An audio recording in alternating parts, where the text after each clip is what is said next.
All right. There's a lot to cover in this video. This one's for Max. This is Kid Charlemagne. There was a great video made by Tim Pierce featuring Rick Beato covering this song, specifically the solo. I also have to mention a couple of other videos that helped me out. Michael O'Reilly and Ken Lassine. I hope I'm pronouncing that right, but probably not. They covered a lot of the chords that are going on behind this because they're very specific, and I'd advise you to check them out. Some great ideas and great chording in there. And between the three videos, you can really kind of get a sense of what's going on behind the solo. And but some of the stuff that they talk about, because they are great musicians, kind of might have the tendency to go over your head, and it's okay. Got to start somewhere. So let me start talking about that. There's a lot of, I won't go over too much about playing this, except for the theory part of it. There's a lot of great videos on how to play this solo. So I'll kind of leave that to everybody else. Suffice it to say that it was one of Jimmy Page's favorite solos. That's pretty high praise.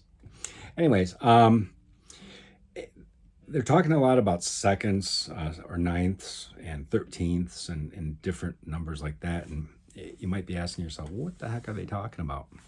Well, in any given chord, some of the additional notes that you're playing on those chords will have numbers attached to them. And you might be asking yourself, well, why is it a ninth? I thought a regular musical scale goes up to 8. Well, if you keep counting after 8 on the second octave, let's take, for instance, a D, 2, 3, 1, 2, 3, 4, 5, 6, 7, 8. Then the next one's going to be 9, 9, 10, 11, 12, 13, 14, 15, no, okay, 8, so 9, 10, 11, 12, 13, 14, 15. I guess you'd call it 15, it'd be the octave. 16 should be the octave. 1, 2, 3, 4, 5, 6, 7, 8, 8, 9, 10, 11, 12, 13, 14, 15. Anyways, it usually only goes up to 13. Like this could be considered a 13th. So 8, 9, 10, 11, 12, 13.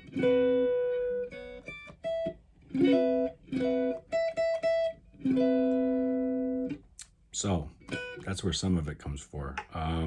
Like your major seventh chords, they have a major seventh, that the seventh of that 1, 2, 3, 4, 5, 6, 7, 8. A flatted 7, which we'll talk about later, would be taking that note and lowering it a half step. So he talks a lot about ninths, which could be considered in this case the same as a second. In a D chord, it would be the E note against the regular chord. That's a 9-13 chord. So there's your seventh, dominant seventh or flatted seventh, your major third, 13. There you could consider that you're a ninth. So that's where part of it comes from. Anyways, so the beginning's pretty easy.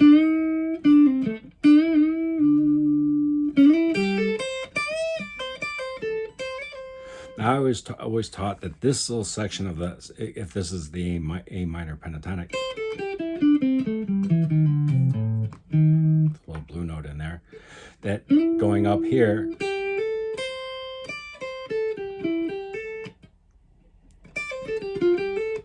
from Stairway to Heaven, this is the extension of that pentatonic, and that's what he's doing. He starts over here.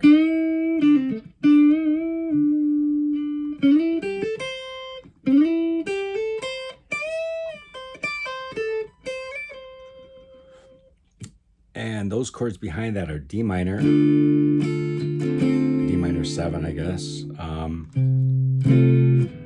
a B minor 7. So it's got a minor third, a flatted 7th, and then a flat 5.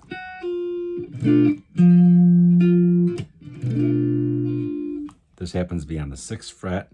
7, 7 on the D and the G, and then 7 on the E string. We're skipping the A string because, oh, really, you don't need that note right there. The 5th normally would be there, but we don't need that. And then he goes to a E 7th chord. So, and then it goes to an A minor, a G6, F major 7th. Hang on, I might be out of tune a little bit. Hold on.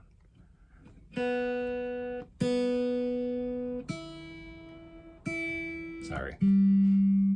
So, G6, F major 7th, and then an E minor 7th. So, that all kind of covers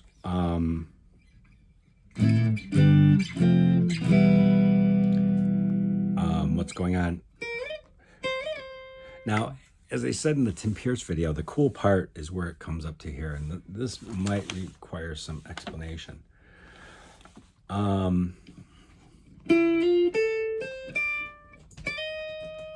what the heck? That's very jazzy, and it's very applicable.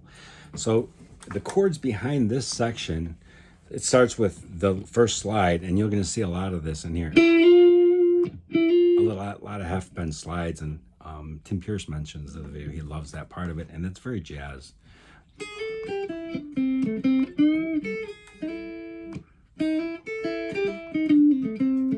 And I would use that. I mean, I use that technique, but as somebody talking to the listeners, viewers, try that. Incorporate a lot of this.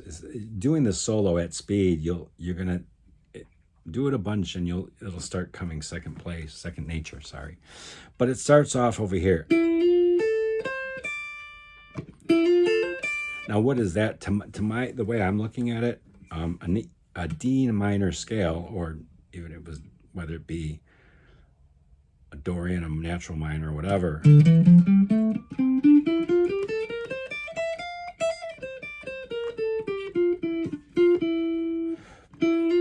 So that's sliding into the minor third of D minor.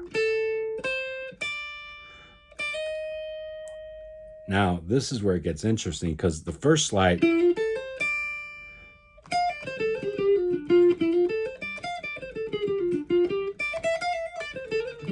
cares? Now, this is the beauty of it, and this is the genius, if you want to call it that, or just the advanced playing techniques, because he's got in this chord progression, it's going D minor to a B7 to an E minor.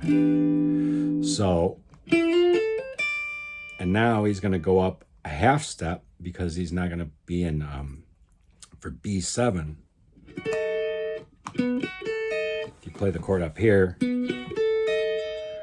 that E flat is the third. So 1, 2, 3, which is E flat, 1, 8. There's a regular.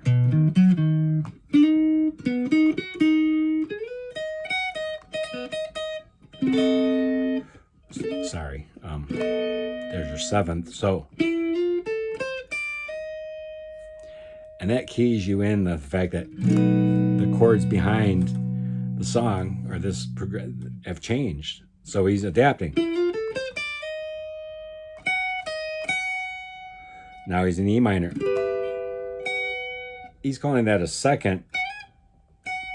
And it's fair to say that E minor, as I said, a second, or call it a 9th, the second note of E minor.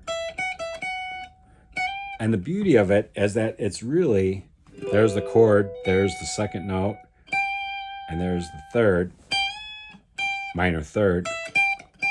He's bending up to the minor third of that E minor chord. And it's so beautiful that he bends to it again. And the next one, he talks about a triad. Now, it's interesting to note, Metallica fans, you guys know this, playing triads and solos. So there was a comment made that, oh, who did this back in the day? Well, I would say Kurt Hammett. And actually, I don't know, because Kurt Hammett took lessons from Joe Satriani. So I think that imparted, and maybe not, but I think that train of thought, if you listen to Fade to Black, or even a lot of those early Metallica solos, there's a lot of triads going on. So I think, I don't know, I think it's there, it's out there. And maybe not at this particular time, but a lot of the greats had played triads. Anyways, this is a very cool lick, because it's over the D chord. There's a D. Let me go over these chords. Sorry, D minor, E7, E minor, and that's where. And then there's a D minor, a D6. You can play it like that. There's the 6 of D. Oh, sorry. Yeah. You can play it like that, but that B is 1, 2, 3, 4, 5, 6, the 6th note in the scale of D. You can play it just like that. And because it's a D, Larry's going. And now he's going to go to a C major 7th chord, I believe. I don't think it's a G6. I think it's a C major 7th. There is a major 7th in there. So C, it's got all C, E, G. There's the E. There's the 7th note. 1, 2, 3, 4, 5, 6, 7, 8. In other words, a C major 7th has that tone in there. It's extremely important in that chord. It's pretty powerful. If it didn't have that and had a dominant 7th, it would sound like this. A regular C would sound like this. Why does it matter? It matters a lot in something like this. And if you watch this lick, it's pretty cool.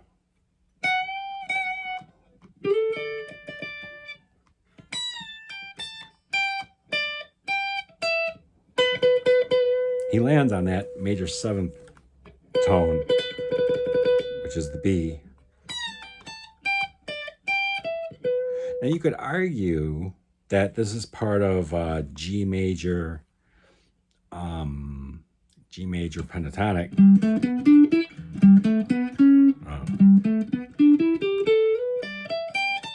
Yeah, that's true, but he picked the right tone. Whether he was thinking of this pentatonic scale, he's got to realize that is the 7th note of C major. Anyways,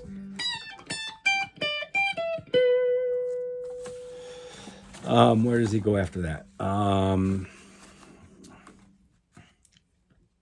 me see.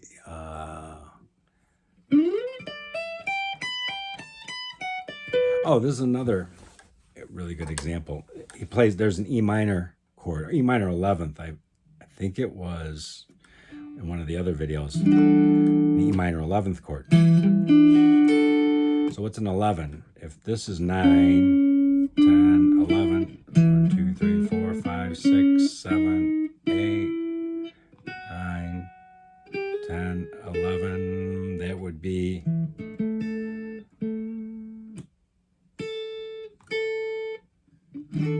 the A note.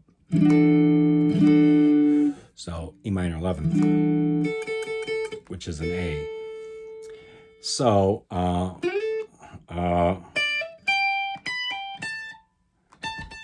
there's that A in the solo. But more importantly, he's joining two arpeggios, or two. He's calling out two chords with his playing. He could have just stayed here and, oh my God, he's so cool. But he knows that behind him, it's changing from an E minor 11th to a D6 with an E in the bass, which is just that. Now, in the Tim Pierce video, I think rightly so, he says, well, he's kind of implying the minor third of B. In other words, you could call it B minor, which is what's happening up here.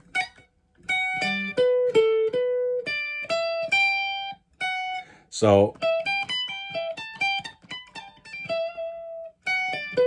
and then he drops down a half step. So he's a half step away from that B minor arpeggio.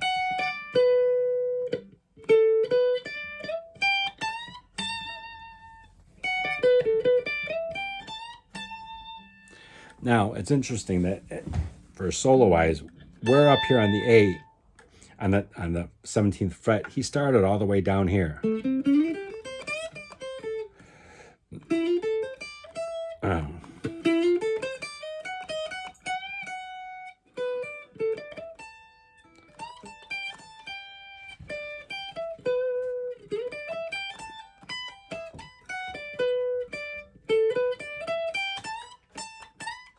There's that second again that they were talking about. Now he's going to drop back down. So it's one of the reasons that makes this great. There's almost 2 times he goes up to the high note. Starts on the beginning and then to the 17th. And then he takes that same A and he goes down here and he starts playing. The chord progressions again go to A minor 7th. Now,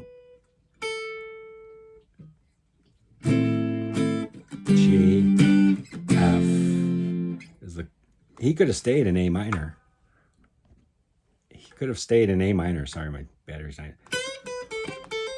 And I think it wouldn't have been faulted, but he's Larry, so he knows what chords after that A minor. It's a G, 6 specifically. He's going to go from this lick, here's the arpeggio. And that's, there's the G arpeggio. There's the triad. A D for us common folk. So he goes A minor.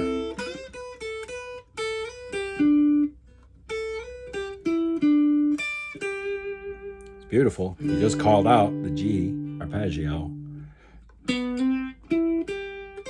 Now, this is another great lick, and they called it out on the Tim Pierce video.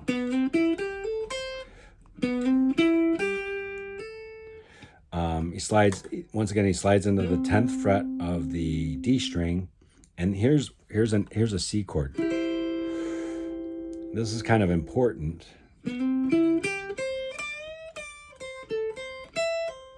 Anyways, he does this cool thing, and this is very guitarish.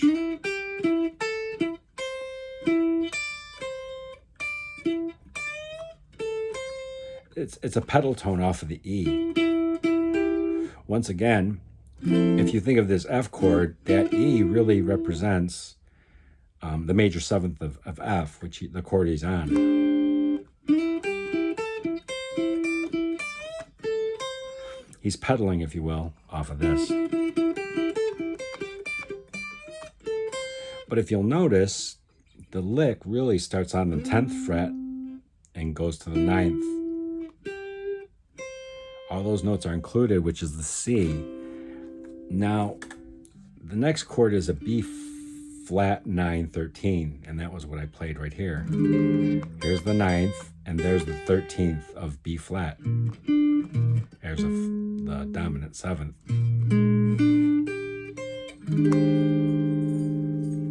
So, what Rick Beato mentions, and he's very right on this, and he's implying the Lydian dominant scale. You could Google it, and it has a very distinctive sound. It's a Lydian scale.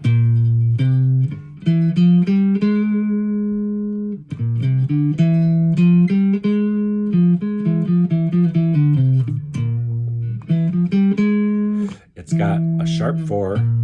So in other words, 1, 2, 3, 4 is not there. It's got the sharp 4, 5, 6, and then the flatted 7th. Now, where are you going to hear that? On the tail end of this solo. So what he was saying in the video too, which is pretty cool, is that juxtaposing the C chord that's in there against that F, and more importantly, actually the B flat 9/13, you're going to imply that Lydian dominant, that B flat Lydian dominant. There's the notes. So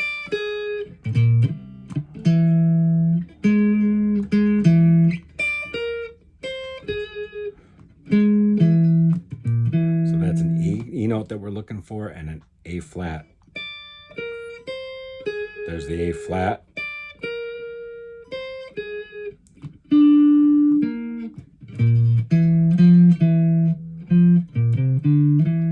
So E. And that comes a little bit later, but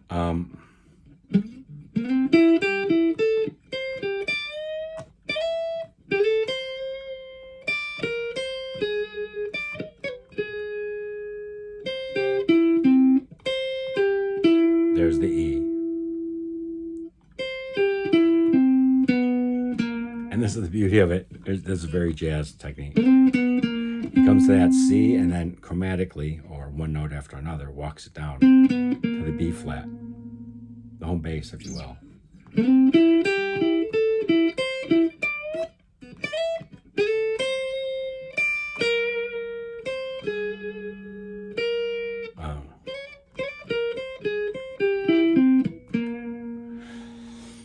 Cool. So, and here's the chords behind that. It's going F6/9, and then this drops down to a B flat 9/13.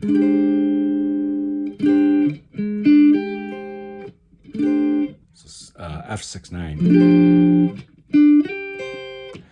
There's your 7th fret and then 8th fret on the two bottom strings. You could include the A note on the D string if you want, and then drop that down. So it's the same, and then that's your 9/13 chord, B flat 9/13.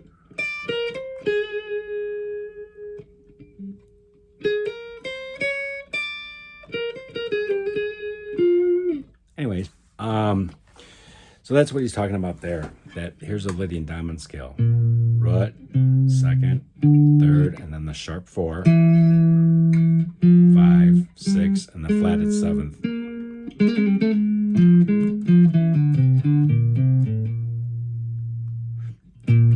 Oops, sorry. Anyways, so yeah, B flat 13th, then to an F, and then to a G, and then to an A. Not a very complex chord structure, right? But Larry plays it impeccably. Now, a lot of positions, I don't think a lot of people play this anymore.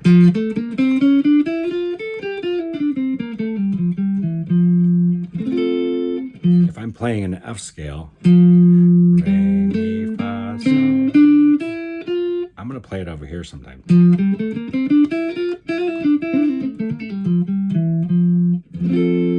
And this is where the next lick comes in. And here's that half step thing again. He's sliding from the 6th fret to the 7th fret on the D string.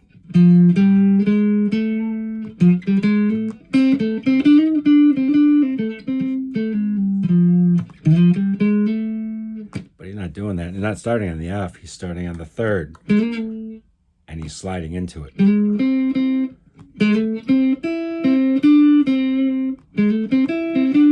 There's the major 7th too on there, the E note.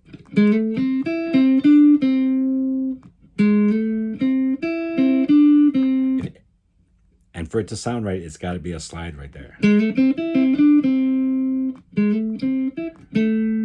there's the major 3rd. And now he's going to slide to the next chord, which is a G. There's your G chord. There's your F chord to a G.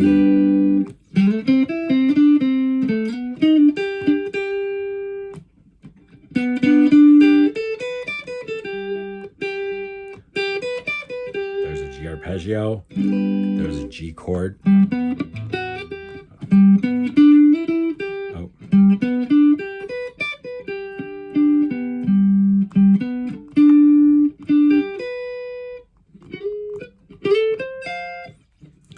G chord. Oops. So, once again, he's calling out chords.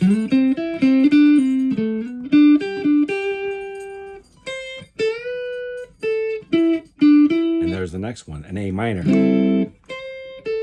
You know this triad up here. Like a D minor down here.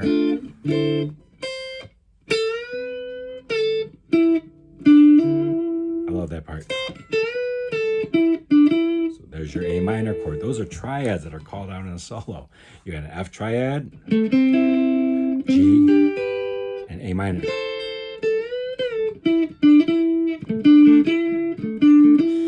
And then we're getting to the end of it, and the next chord is a little bit of a debate, and you could put in the comments what you think the chord is. I think it's a D minor.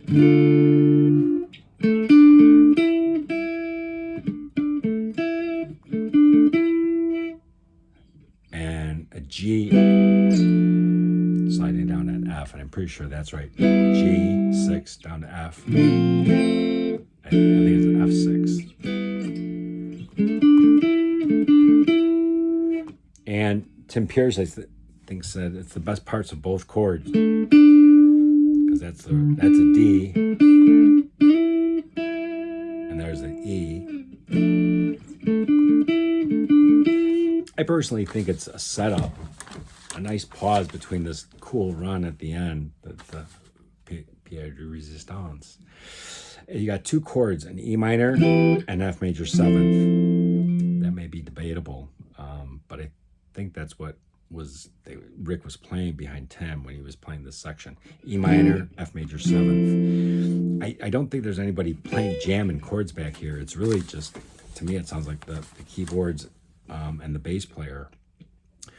And the licks implied there are the E minor chord and then the F major.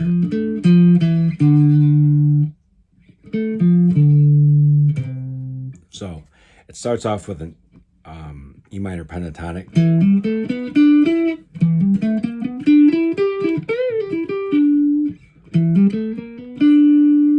Now, here's the beautiful thing about this. To combine everything that we've done so far, that he's done, Larry played so far, this combines the little half-step slides.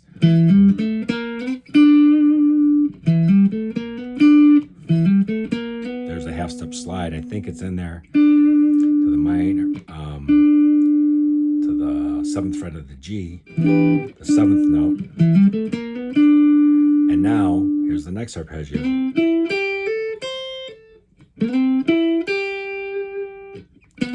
could call it a C, but it's got that major 7th of the F. And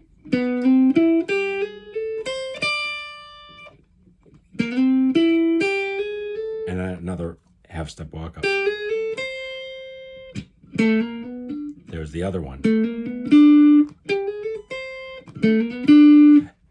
It's almost a motif in there, if you will. So.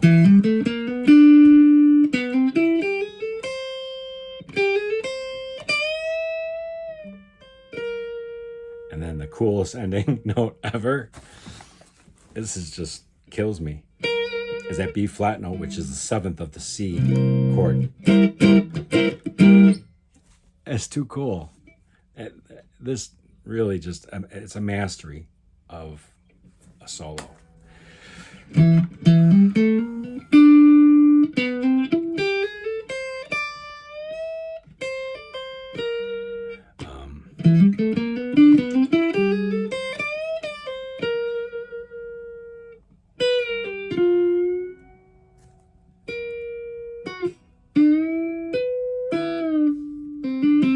And as is pointed out, there's a tap on the 14th fret of the G.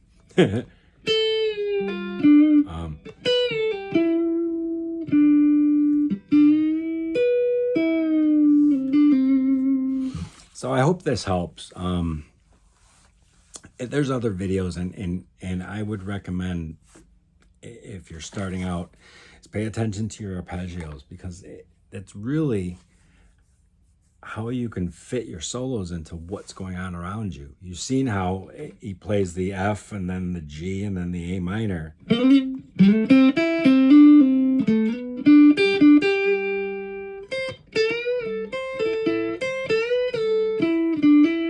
You can hear those chords in his solo.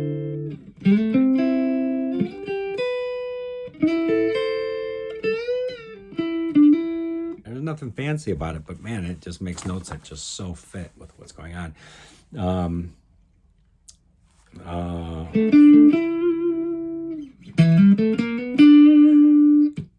So stretch your knowledge into not just playing your one scale, but your other chords or your other arpeggios or your other scales and merging them together.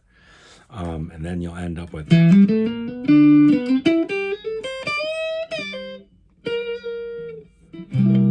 always conscious of what chords are there. This is the beauty of this solo. So, all right, hopefully that helped. And once again, let me mention those other guys. Great video by Tim and Rick, but there's very little on what chords are going on behind there. Maybe Rick can play those the rhythm track behind the solo. Thanks, Rick. That'd be nice. Because there's a lot of guessing on my part. I'm pretty good at figuring stuff out. And thanks to Michael O'Reilly for that. I loved his playing in his video. And then Ken was pretty cool too. And I think he enlightened me on that E11 chord. Some other things that are pretty cool too. He's a very great player. They're both very great players. All right. Hopefully that helped. Take care, Max. Hopefully this helped. All right. Bye.